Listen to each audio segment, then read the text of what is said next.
Good morning, students. Welcome to ABN Online Classes. Myself Sandeep Kumar, your computer teacher. Let's start today computer science class. Student, in last class we have studied your chapter number 3rd, that is Python. We have already completed this chapter. Now we start your chapter number 2nd, that is emerging trends. Emerging trend means in this chapter we are going to study new trends in the information technology. And information technology के area में क्या-क्या new invention हुई है, क्या कैसी चीजें हम काम में लेते हैं. In this chapter we have studies artificial intelligence. ये सबसे इंपॉर्टेंट थिंग्स है, क्योंकि हम लोग क्या करें जो नेक्स्ट जनरेशन कंप्यूटर के होगा उसमें क्या होगा, आर्टिफिशियल इंटेलिजेंस का बहुत इंपॉर्टेंट रोल है. और उसके बाद में हम स्टडी करने वाले बिग डेटा. बिग डेटा का मतलब होगा डेटा को हम कैसे कंबाइन करते हैं, कैसे उनको हम बिग डेटा में कन्वर्ट करते हैं, उनको कैसे सोल्व करेंगे और कैसे उनको एक्सेस करेंगे. उसके बाद में इंटरनेट ऑफ थिंग्स हम लोग स्टडी करने वाले हैं. Last in this chapter we are going to study cloud computing, grid computing and blockchains. Let's start today class. Introduction to emerging trends. Computer have been around for quite some time now. New technology and invention emerging with each passing day. In order to understand the existing technology and have a better view of the development around us, we must keep an eye on the emerging trends. यानी इसमें कहा गया है computer have been around for quite some time now. यानी computer में क्या हो रहा है, इन डे बाय डे क्या हो रहा है, न्यू इन्वेंशन हो रहे हैं, न्यू टेक्नोलॉजी है वो डेवलप हो रही है. New technology and incentives emerging with each passing day. यानी हर एक दिन के साथ में, एक डे के साथ में क्या हो रहा है, एक नई टेक्नोलॉजी आ रही है, एक नए मेथड्स हैं वो जनरेट हो रहे हैं. In order to understand the existing technology and have a better view of the development around us, we must keep eye on the emerging trends. इसने कहा है in order to understand the existing technology, आज हम computer system में क्या technology काम में ले रहे हैं या न्यू टेक्नोलॉजी क्या आई है उसको समझने के लिए हमें क्या करना होगा, टाइम टू टाइम हमें क्या करना होगा, कंप्यूटर में जो डेवलप हो रही है, कंप्यूटर साइंस में जो डेवलप हो रही है न्यू टेक्नोलॉजी, उनके बारे में स्टडी करते रहना है. Many new technologies are introduced almost every day. Some of these do not success and fade away over time. यानी जो वो क्या होता है डे बाय डे क्या और न्यू टेक्नोलॉजी जो डेवलप हो रही है उनमें से कुछ टेक्नोलॉजीज होती हैं वो सक्सेस होती हैं, कुछ टेक्नोलॉजीज वो फेल हो जाती हैं. Some of these do not success and fade away over time. Some of these new technology process and presets over time. यानी कुछ टेक्नोलॉजी ऐसी होती हैं जो क्या करती हैं कि जो टाइम लिमिट है उसके अकॉर्डिंग काम नहीं कर पाते, या कुछ टेक्नोलॉजी ऐसी होती हैं जिनका जो मेथड काम में लिया गया है वो प्रॉपरली नहीं होता, उनमें प्रॉपर सिक्योरिटी टेक्निक्स नहीं होती, जिसकी वजह से क्या होती है फ्लॉप हो जाती हैं. Emerging trends are the state of the art technology which gain popularity and set a new trends among users. यानी क्या होते हैं, नई टेक्नोलॉजी आ रही है वो कहते हैं नई टेक्नोलॉजी है वो डे बाय डे डेवलप हो रही है. डेवलप होने के बाद में यूजर्स के बीच में भी क्या होते हैं पॉपुलर होती है, क्योंकि यूजर्स को काम मिलेंगे, यूजर्स का वर्क आसान होगा, उनको बेटर फैसिलिटीज प्रोवाइड होगी, उनको बेटर सिक्योरिटीज प्रोवाइड होगी, जिसका मतलब क्या वो ट्रेंडिंग टेक्नोलॉजीज हो जाती है. In this chapter, we learn about some emerging trends. First, we are going to study artificial intelligence, that is AI. In first chapter, we have studied generation of computer system, first generation, second generation, third generation, fourth generation. Next generation is the computer system, that fifth generation. मैंने आपको वहाँ पे एक brief introduction दिया था कि fifth generation हम लोग क्या करेंगे, रोबोटिक टेक्नोलॉजी को यूज में लेते हैं. अभी हम लोग ले रहे हैं वो डेवलपमेंट प्रोसेस है फिफ्थ जनरेशन. रोबोटिक टेक्नोलॉजी के साथ में रोबोटिक टेक्नोलॉजी को ह्यूमन बीइंग के माइंड के अनुसार डिसीजन लेने की कैपेसिटी भी प्रोवाइड करना है, वो आर्टिफिशियल इंटेलिजेंस का मेन पार्ट है. अब आर्टिफिशियल टेक्नोलॉजी में, आर्टिफिशियल इंटेलिजेंस में हम लोगों ने क्या किया कि रोबोट्स तो हम लोगों ने डेवलप कर लिए, लेकिन वो रोबोट्स उतना ही वर्क कर पाते हैं जितनी हमने उनकी प्रोग्रामिंग किया है, जैसे उनको हमने इंस्ट्रक्शन उनमें सेट किए हैं. लेकिन अब हमें क्या करना है, ऐसी रोबोटिक टेक्नोलॉजी पे रिसर्च चल रही है, उन पे वर्क चल रहा है कि जिसमें क्या होगा कि रोबोट को ह्यूमन बीइंग के अनुसार क्या होते हैं कि थिंकिंग कैपेसिटी देना, प्रॉब्लम के अकॉर्डिंग वो अपना माइंड लगा के उस प्रॉब्लम को सोल्व करें. Next study artificial intelligence have been overawed under wondered how maps in your smartphone are able to guide you take the fast route of your destination by analyzing real time data such as traffic congestion. कभी आपने ये सोचा है कि हम लोग Google map को काम में लेते हैं, तो गूगल मैप वो है वो ट्रैफिक, यानी उसे जहाँ पे हम लोग जाते हैं ट्रेवल करने के लिए हम क्या करते हैं, गूगल मैप में अपनी start location to destination location हम सेट करते हैं.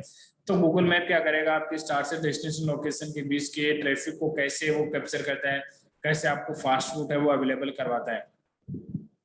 On uploading A photo on social networking site, कभी आपने सोचा है कि आपने सोशल नेटवर्किंग साइट पे आपकी फोटो अपलोड की, तो वो फोटो कैसे अपलोड हो रही है और कैसे आपकी सोशल नेटवर्किंग साइट पे आपको शो हो रही है. Has its ever happen that your friends in the photograph were recognized and tagged automatically, या कभी ऐसा आपने सोचा है कि आपने जैसे किसी अपने सोशल नेटवर्क साइट पे आपने कोई पिक्चर्स अपलोड की तो उसने आपके फ्रेंड्स को ऑटोमेटिकली टैग कैसे कर लिया। These are the some example of application of artificial intelligence. यानी ये क्या है, ये सारे आर्टिफिशियल इंटेलिजेंस के एग्जांपल हैं। The intelligent digital personal assistant like Siri, Google Now, Cortana, Alexa are the powered by artificial intelligence। यानी हम लोग क्या करते हैं, कुछ गूगल डिजिटल असिस्टेंट, यानी हम लोग क्या करते हैं, कुछ ऐसे सॉफ्टवेयर प्रोग्राम काम में लेते हैं जो हमें डिजिटली असिस्टेंट कर रहे हैं, हमें गाइड कर रहे हैं। जैसे सिरी रहता है, गूगल नाउ क्या करेगा, आपको नाउ गूगल नाउ में आपके जो सराउंडिंग एरिया होगा उसका इन्वायरमेंटल कैसा है, वहाँ पे ट्रैफिक रूट कैसा चल रहा है, वहाँ पे कंडीशंस क्या है वो आपको शो करता है। कोटनो से हम क्या कर सकते हैं, विंडो 10 में किसी भी प्रकार की हेल्प हम ले सकते हैं। इसी तरीके से एलेक्सा होता है मोबाइल स्मार्टफोन, उसके द्वारा हम लोग क्या करते हैं, हमारे स्मार्टफोन में अवेलेबल फीचर्स या हमारे स्मार्टफोन में हम क्या क्या परफॉर्म कर सकते हैं उसके बारे में हम क्या कर सकते हैं, उसे कम्युनिकेट कर सकते हैं। Artificial intelligence endeavours to simulate the natural intelligence of human being into the machine. इन देखो आर्टिफिशियल इंटेलिजेंस का मेन एम यही है कि जो natural intelligence of human being है, यानी ह्यूमन बीइंग जैसे अपनी प्रॉब्लम के अनुसार, अगर आपके पास में जिस टाइम पे आपको प्रॉब्लम्स क्रिएट होते हैं उस प्रॉब्लम के अनुसार आप अपना माइंड को यूज में लेके उस प्रॉब्लम को सोल्व करते हैं, उसी तरीके से आर्टिफिशियल इंटेलिजेंस का मीनिंग होता है to transfer the human intelligence into the machine. यानी इंसान की जितनी सोचने की कैपेसिटी है, जो इंसान प्रॉब्लम के अकॉर्डिंग अपने सब डिसीजन लेता है अपने माइंड के अकॉर्डिंग, वो माइंड प्रोवाइड करना किसको, मशीन्स को प्रोवाइड करना। Artificial intelligence endures to simulate the natural intelligence of human being into the machine, thus making them behave intelligently। यानी हम लोग क्या करते हैं, अभी मशीन्स हैं वो उतना ही काम कर पाती है जितना हमने उसमें प्रोग्राम किया, हमने उतने इंस्ट्रक्शन दिए। लेकिन अगर हमने ह्यूमन बीइंग के माइंड को अगर मशीन्स में ट्रांसफर कर देंगे, इसका मीनिंग होगा जैसे ह्यूमन बीइंग है वो अपने सेल्फ डिसीजन लेता है प्रॉब्लम्स के अकॉर्डिंग, उसी तरीके से मशीन्स भी क्या होंगे, सेल्फ डिसीजन लेके अपना वर्क परफॉर्म करेंगे। यानी हमें उनको प्रोग्राम करने की रिक्वायरमेंट नहीं है। An intelligent machine is supposed to initiate some of the consecutive function of human being like learning, decision making and problem solving।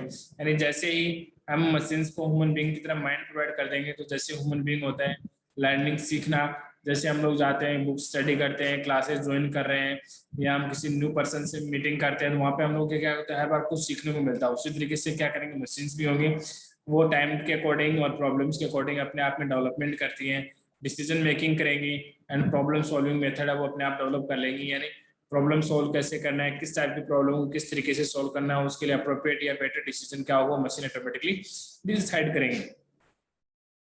In order to make machine perform task with minimum human interaction, यानी हमें क्या करना है कि जो machine है वो human interaction के बिना काम करे, यानी हमारा इंटरफेयर वो मशीन के साथ कम से कम हो, मशीन ऑटोमेटिकली प्रोग्राम की सहायता से क्या करें, अपने सेल्फ डिसीजन लें और अपना वर्क परफॉर्म करें। They are programmed to create a knowledge based and make decision based on it। यानी हम उनको इस तरीके से प्रोग्राम करेंगे कि वो क्रिएट ए नॉलेज बेस, यानी वो अपना खुद का जो नॉलेज है वो खुद क्रिएट करेंगे, कैप्चर करेंगे डेटा को, उसके अकॉर्डिंग अपना नॉलेज वो इंक्रीज करेंगे और उसी डेटा के अकॉर्डिंग वो क्या करेंगे, अपना डिसीजन वर्क परफॉर्म करेंगे। Artificial intelligence system can also learn from the past experience और outcomes to make new decisions. अब हम लोग क्या करते हैं, हम लोगों ने स्टडी किया कि आर्टिफिशियल इंटेलिजेंस का मीनिंग क्या होता है, to transfer the human intelligence into the machine. Simple form में हम बोल सकते हैं जो ह्यूमन इंटेलिजेंस है उसको मशीन में ट्रांसफर करने के लिए हम क्या करेंगे, आर्टिफिशियल इंटेलिजेंस को काम लेंगे, जिससे क्या होती है मशीन है वो प्रॉब्लम के अकॉर्डिंग सेल्फ डिसीजन क्रिएट कर सकें। तो अब सबसे पहले हम स्टडी करते हैं first point is machine learning. Machine learning is a subsystem of artificial intelligence wherein computers have the ability to learn from data using statistical technique without being explicitly programmed by human being। यानी machine learning is a subsystem of artificial intelligence। machine learning of artificial intelligence का एक सब part है where computers have the ability to learn from data using statistical techniques without being explicitly programmed by human being। यानी machine learning में क्या होगा, ये भी आर्टिफिशियल इंटेलिजेंस का एक पार्ट है जिसमें ह्यूमन बीइंग के इंटरेक्शन के बिना मशीन क्या करेंगे, सेल्फ प्रोग्राम्ड होंगी। यानी हम लोग क्या करेंगे, उनके बेसिक प्रोग्राम करेंगे, उसके बाद में मशीन प्रॉब्लम के अकॉर्डिंग सेल्फ प्रोग्राम्ड होंगी और अपने सेल्फ डिसीजन क्रिएट करेंगे। It comprise algorithm that use the data to learn and their own to make the predictions. यानी क्या होंगे, इस प्रकार के हम प्रोग्राम करेंगे, इस तरीके से ह्यूमन बीइंग प्रोग्राम्स करेंगे कि वो अकॉर्डिंग टू प्रॉब्लम अपने आप के एल्गोरिथम का मीनिंग होता है प्रॉब्लम सॉल्विंग अप्रोच कैसे जनरेट करती है, प्रॉब्लम सॉल्विंग अप्रोच का मीनिंग पहले होगा उस प्रॉब्लम को आइडेंटिफाई करना, उसके बाद में उस प्रॉब्लम को सॉल्व करने के लिए किन किन चीजों की उनको रिक्वायरमेंट्स होगी वो डेटा कैप्चर करना, और उसके बाद में उन डेटा को किस ऑर्डर में सेट करना जिससे कि वो प्रॉब्लम वो आसानी से और मिनिमम टाइम में सॉल्व हो जाए। These algorithm called models, इनको हम क्या बोलते हैं, मॉडल्स। हम लोग क्या करेंगे, उन मशीन में मॉडल्स फिट करेंगे, यानी उनमें प्रोग्राम करेंगे कि इस तरीके की प्रॉब्लम को आपको इस तरीके से इस स्टेप के थ्रू आपको उसको सोल्व करना है। Are first train and tested using a training data and testing data, हम लोग क्या करेंगे, उसको प्रोग्राम करेंगे। तो मॉडल्स क्या होते हैं, are first train and tested using a training data, यानी आप उसमें हम क्या करेंगे, एक बेसिक डेटा प्रोवाइड कराएंगे, हम उसको बेसिक डेटा देने के बाद में हम चेक करेंगे कि या क्या ये एल्गोरिथम, क्या ये मॉडल हमारे इस मशीन में प्रॉपर्ली वर्क कर रहा है कि नहीं कर रहा है। हम उसको क्या करेंगे, टेस्टिंग करेंगे। After successive testing training, once these models are able to give result to an acceptable level of accuracy, यानी हमने उस मशीन में जो प्रोग्राम किया है, जो हमने मॉडल्स डिफाइन किए हैं उसके अकॉर्डिंग हमने इसमें डेटा फीड किया। हमने क्या करें, उसमें डमी डेटा फीड करते हैं। डमी डेटा फीड करने के बाद में अगर वो डमी डेटा के अकॉर्डिंग हमारा एक्सेप्टेबल रिजल्ट शो करते हैं, इसका मीनिंग हो गया जो हमने मशीन में प्रोग्राम किया वो क्या है, राइट प्रोग्रामिंग है। यानी उसको उसकी एक्यूरेसी देखना है कि हमें उसका जो रिजल्ट होता है वो कितना परसेंट सही है, 90% या 100% एक्यूरेसी शो कर रहा है कि नहीं कर रहा है। They are used to make predictions about new and unknown data। फिर उसके बाद में हम लोग क्या करते हैं, जैसे हमारा रिजल्ट होता है उसका एक्यूरेसी हाई है और जैसे हमने डेमो डेटा दिया उसके अकॉर्डिंग वो सही रिजल्ट दे रहा है, इसका मीनिंग हो गया अब ये मशीन है वो प्रॉपर्ली वर्क करने के प्रॉपर्ली वर्क कंडीशन में। यानी अगर इस मशीन के पास में कोई न्यू डेटा आएंगे या न्यू प्रॉब्लम्स क्रिएट होंगे तो ऑटोमेटिकली सब डिसीजन क्रिएट कर लेते हैं। इसको हम बोलते हैं machine learning. Okay student, next student हम स्टडी करते हैं natural language programming, that is NLP। A predictive typing features of search engine that helps us by suggesting the next word in the sentence। यानी हमारे mobile phones में या हमारे laptop computers में क्या होता है, एक प्रेडिक्टिव टाइपिंग ऑप्शन होता है टाइपिंग कीबोर्ड के साथ में। उसमें क्या होता है कि जैसे हम फर्स्ट वर्ड टाइप करते हैं उसके फर्स्ट किसी वर्ड का फर्स्ट लेटर या सेकंड लेटर हम टाइप करते हैं, वहाँ पे क्या होता है उसके पॉसिबल लेटर कौन कौन से होते हैं वो हमें ऑटोमेटिकली शो कर देते हैं, यानी हमें कंप्लीट लेटर को टाइप करने की रिक्वायरमेंट नहीं होती। इसी तरीके से अगर हम कोई सेंटेंस टाइप करें तो सेंटेंस में क्या होता है, फर्स्ट लेटर टाइप करने बाद में हमें ऑटोमेटिकली सजेस्ट करता है कि सेकंड लेटर इट में भी पॉसिबल ही हो सकता है। File typing keyword and spell checking feature, साथ साथ में वो क्या करता है, स्पेलिंग चेक भी करता है कि आपने जो स्पेलिंग लिखी है वो राइट है कि नहीं। और example of natural language processing, वो किसके एग्जांपल हैं, नेचुरल लैंग्वेज प्रोसेसिंग की। यानी आप किसी जब भी आप टाइपिंग वर्क कर रहे हो किसी भी स्मार्टफोन में या किसी भी लैपटॉप डेस्कटॉप में आप टाइपिंग वर्क कर रहे हो और आपने अगर अपने कंप्यूटर में या अपने डिवाइस के अंदर आपने प्रेडिक्टिव टाइपिंग ऑप्शन फीचर को अगर आपने ऑन कर रखा है तो इसका मीनिंग होगा जैसे आप उस लेटर के उस सेंटेंस के फर्स्ट लेटर या सेकंड लेटर को टाइप करोगे उसके बाद में आपको उसके क्या होंगे पॉसिबल लेटर्स सब शो करता है कि इट में भी ये पॉसिबल लेटर्स हो सकते हैं। तो वहाँ पे हमें क्या होता है कि कंप्लीट लेटर टाइप करने की रिक्वायरमेंट नहीं होती, और साथ साथ में ये क्या करेगा, स्पेलिंग चेक भी करेगा। अगर हमें किसी लेटर में या किसी सेंटेंस में स्पेलिंग मिस्टेक होगी तो उसको ऑटोमेटिकली क्या करेगा, हमें सजेस्ट करेगा कि इट राइट, ये स्पेलिंग है रॉन्ग है और इसकी राइट स्पेलिंग क्या होगी। तो ये सारे एग्जांपल किसके हैं, नेचुरल लैंग्वेज प्रोसेसिंग के। It deals with the interaction between human and computer using human spoken language। उसके साथ में हमारे पास में क्या होता है, स्पोकन वॉइस सिस्टम भी होता है हमारे स्मार्टफोन में, लैपटॉप में, डेस्कटॉप में हम क्या करते हैं वॉइस सिस्टम भी सेट कर सकते हैं जिससे हम लोग क्या करते हैं ह्यूमन बीइंग को टाइपिंग करने की रिक्वायरमेंट नहीं होती है। जस्ट आपको स्पीक करना है, आपको बोलना है, जैसे आप बोलोगे इंग्लिश लैंग्वेज में उसी अकॉर्डिंग आपका कंप्यूटर सिस्टम ऑटोमेटिकली टाइपिंग पर परफॉर्म हो जाएगा। सच एज हिंदी और इंग्लिश, इसके लिए हम लोग स्पोकन इंग्लिश हम काम लेते हैं, हिंदी और इंग्लिश हम काम में ले सकते हैं। अदर लैंग्वेज भी अवेलेबल होती हैं इन टूडेज, आज के टाइम में हमारे पास में बहुत सारे लैंग्वेज है जिनको हम डायरेक्टली स्पोकन करके टाइपिंग कर सकते हैं।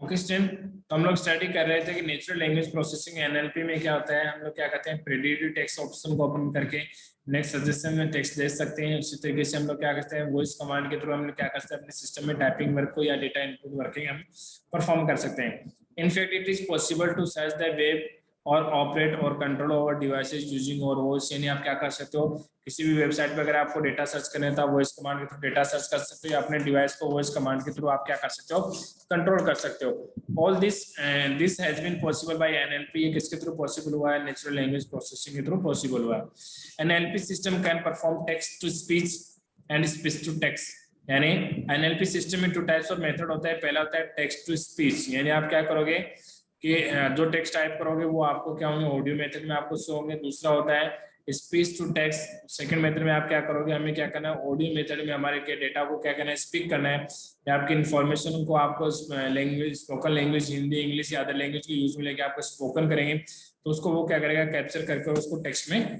कन्वर्ट कर देता है। Machine translation is a rapidly emerging field where machines are able to be translate text from one language to another with fair amount of correctness। यानी हम क्या करेंगे, जो भी डाटा हम टाइप करेंगे एनएलपी के थ्रू यूज में लेके, जो भी हम डेटा इनपुट करवा रहे हैं उन डेटा को क्या करेंगे, ऑटोमेटिकली मशीन के द्वारा one language to another language convert कर लिया जाएगा। और कन्वर्ट करने के बाद में उन डेटा में जो भी करेक्ट में जो भी एरर्स होंगी, जो भी मिस्टेक्स होंगे, उनको ऑटोमेटिकली क्या कर दिया जाएगा, रिमूव कर दिया जाएगा। Another emerging application data is automated customer service where a computer software can interact with a customer to serve their queries or complaints। यानी सेकंड टाइप ऐसे हमारे पास में क्या होते हैं, एनएलपी लैंग्वेज में सेकंड टाइप ऐसे सॉफ्टवेयर अवेलेबल होते हैं जो क्या करेंगे कि कस्टमर्स की क्वेरीज को कैप्चर करना और उसके अकॉर्डिंग उनको डेटा शो करने का भी ये वर्क करते हैं। तो ये था हमारा इमर्जिंग ट्रेंड्स में एनएलपी। नेक्स्ट हम स्टडी करते हैं इम्प्रेसिव एक्सपीरियंस। अब हम लोग क्या करेंगे, यहाँ पे हम 3D टेक्नोलॉजी को स्टडी करते हैं। 3D डायमेंशन को हम स्टडी करेंगे, किसी पिक्चर को, किसी वीडियो को 3D डायमेंशन हम कैसे शो करते हैं। तो with the 3 dimensional videography a joy of watching movies in theatre has reached to a new level. यानी देखो हम लोग क्या करेंगे, जब आप 3D वीडियोग्राफी में या 3 डायमेंशनल वीडियोग्राफी में किसी पिक्चर को देखोगे तो आपको उस देखने का इंटरेस्ट ही अलग होता है। Video games are also being developed to provide immersive experience to the players. यानी वीडियो गेम्स हैं वो भी 3D टेक्नोलॉजी में डेवलप हो रहे हैं, जिससे हमें ऐसा फील होता है कि हम कि जो सामने हमारे पिक्चर में हो रही है या जो सामने गेम को हम प्ले कर रहे हैं, उस गेम को हम क्या करें, हम सेल्फ प्ले कर रहे हैं। यानी आपको ऐसा नहीं लगेगा कि आप किसी सॉफ्टवेयर को काम में लेके, किसी सॉफ्टवेयर गेम्स को काम में लेके, गेम्स के सॉफ्टवेयर को काम में लेके आप गेम प्ले कर रहे हो, आपको ऐसा फील होता है कि आप एक्चुअल में इस गेम को प्ले कर रहे हैं in real life. Impressive experience allow us to visualize, feel and react by stimulating our sense। यानी उससे क्या होगा कि हमें ऐसा फील होगा कि हम ओरिजिनली एंड रियल लाइफ में इस वर्क को परफॉर्म कर रहे हैं। It enhance our interaction and involvement, making them more realistic and engaging. Impressive experience have been used in the field of training such as driving simulators. यानी एक driving simulators game होता है, 3D game होता है, उसको play करोगे तो आप प्ले करने के बाद में आपको एक्चुअली फील हो रहा है कि आपको आप ड्राइव कर रहे हो, आपको तो रियल लाइफ क्या कर रहे हो, व्हीकल को ड्राइव कर रहे हो। यानी यूजर को एक ऐसा एक्सपीरियंस प्रोवाइड कराना कि रियल लाइफ में हम क्या कर सकते हो, कैसे होता है। क्योंकि हम लोग क्या देखते हैं, मूवीज हम लोग देख रहे हैं, गेम्स हम प्ले कर रहे हैं, लेकिन वो क्या करें, हमारे पास रियल लाइफ में नहीं है, हमारे पास उनका रियल लाइफ एक्सपीरियंस नहीं है। तो हम लोग क्या करें, उनको जस्ट सॉफ्टवेयर की सहायता से या उस प्रोग्राम सॉफ्टवेयर की सहायता यूज में लेकर स्टडी कर रहे हैं। लेकिन अगर आप उस गेम को 3D व्यू में अगर आप स्टडी करोगे तो आपको रियल लाइफ का फील होगा। तो हम लोग स्टडी कर रहे थे 3 डायमेंशनल व्यू में, हमारे पास में क्या होगा, रियल लाइफ एक्सपीरियंस ही प्रोवाइड करवाता है। इसमें हम लोग स्टडी करते हैं emerging experience can be achieved using virtual reality and augmented reality. हम यहाँ पे 2 टाइप ऑफ रियलिटी स्टडी करेंगे। फर्स्ट होगा वर्चुअल रियलिटी और सेकंड होगा आर्गुमेंटेड रियलिटी। क्या होता है, इनको डिटेल से स्टडी करते हैं। तो फर्स्ट स्टडी करते हैं virtual reality. Everything that we experience in our reality is perceived through our sense। यानी हम लोग क्या कहते हैं, everything that we experience in our reality is perceived through your sense। यानी आपको आपके माइंड में ऑटोमेटिकली एक ऐसा सेंस सेट किया गया जो आपको क्या करता है, जो आपके रियल लाइफ के जो एक्सपीरियंस है उनको शो करता है। यानी हमारा माइंड में क्या होता है, एक सेंसस सिस्टम है, या हम ऐसे बोल सकते हैं कि हमारे माइंड में ऑटोमेटिकली ऐसे डेटा फीड है जिसकी सहायता से हम क्या कर सकते हैं, रियल थिंग क्या हो रहा है, रियल टाइम क्या हैपेंड हो रहा है, आपको क्या दिखाई दे रहा है, आपके सामने क्या घटना घट रही है, आप कहाँ जा रहे हो, आपने क्या क्या चीजें देखो, आपके सामने कौन कौन सी चीज हो रही है। तो उनको आपका माइंड क्या करता है, ऑटोमेटिकली उनको कैप्चर कर लेता है और आपको अंडरस्टैंडिंग कैपेसिटी प्रोवाइड करवाता है। From this came the idea that we can present our sense with made up for non real information। यानी हम लोग क्या कर सकते हैं, हमारे माइंड में ऑटोमेटिकली एक सेंसस सिस्टम है, हमारे माइंड में ऑटोमेटिकली ऐसी डेटा फीड है जिसकी सहायता से हम लोग क्या कहते हैं, रियल थिंग्स को आइडेंटिफाई कर सकते हैं कि क्या चीजें हैं, कैसे हो रही हैं, इनमें कौन कौन सी मटेरियल काम मिल जाएगा, पहली थिंग्स। दूसरी हम लोग क्या कर सकते हैं, non real information. Non real information हम इमेजिन कर सकते हैं कि इट में भी पॉसिबल ऐसा हो सकता है, या इसको हम ऐसे कर सकते हैं। ये हमारी क्या होता है, इमेजिनेशन में पावर होती है। our precision for reality would also alter in response to that. Virtual reality is a three dimensional. हम लोग क्या क्या स्टडी करते थे, ह्यूमन बीइंग के पास में तो ऑटोमेटिकली वर्चुअल रियलिटी है, यानी ह्यूमन बीइंग्स क्या कर सकता है कि ऑटोमेटिकली चीजों को अंडरस्टैंड कर सकता है, उनके बारे में पॉसिबल कंडीशंस क्या होते हैं उनको स्टडी कर सकता है। उसी तरीके से हम लोग क्या कर सकते हैं, हमारे माइंड में ऑटोमेटिकली ऐसे डेटा फीड है या हमारे माइंड का ऐसे ऑटोमेटिकली ऐसा प्रोग्राम है जो क्या करेगा, रियल थिंग्स को आइडेंटिफाई कर लेता है और साथ में हम उनके बारे में इमेजिन भी कर सकते हैं। वर्चुअल रियलिटी क्या होता है? Virtual reality is a three dimensional computer generated situation that simulates the real world. यानी वर्चुअल रियलिटी क्या है? एक थ्री डायमेंशनल व्यू है जो कंप्यूटर सिस्टम के द्वारा जनरेट की गई ऐसी सिचुएशन या ऐसी कंडीशन होती है जो हमें क्या करती है, रियल वर्ल्ड के साथ में इंटरेक्ट करवाने का वर्क करती है। The user can interact with and explore the environmental by getting immersive in it while interacting with the object and other action of the user।